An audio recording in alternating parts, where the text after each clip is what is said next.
we have the recreation site here. In the spring, people love coming here. There's people out here with boats right now. On certain weekends, it gets very hectic. So we got together kind of wondering, how do we keep the recreation activities going while we still protect the environment here? This site in particular receives, I think I was told, up to 300 people a day on a weekend day.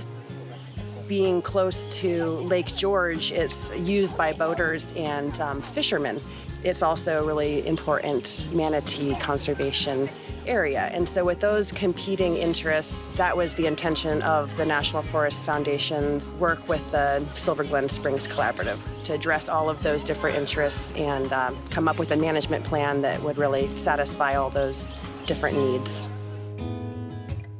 As president of the Juniper Club, I was asked to get involved with the work group, being property owners across the Glen from the Forest Service property.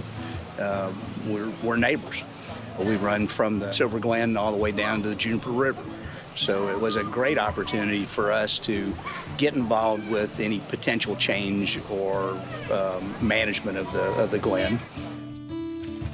The Sea to Shore Alliance has been a part of the Silver Glen Working Group from the conception. What we are trying to do is actually provide the scientific aspect. Part of our work group has been Monica Ross with Sea to Shore, and she has been very kind to take the time to educate us and our members. I have learned more about the manatees in the last few years than I ever thought I would. Knowing that there's going to be use of the Glen, it needs to be managed for that. The U.S. Forest Service has done a real good job of working with all the other groups to make sure all the angles are covered. For the stakeholder group to be effective, we had to have a neutral facilitator, and the Disney Conservation Fund was able to provide that through the National Forest Foundation. Disney's funding really enabled the NFF to move forward with this project, and without that support, this really wouldn't have happened.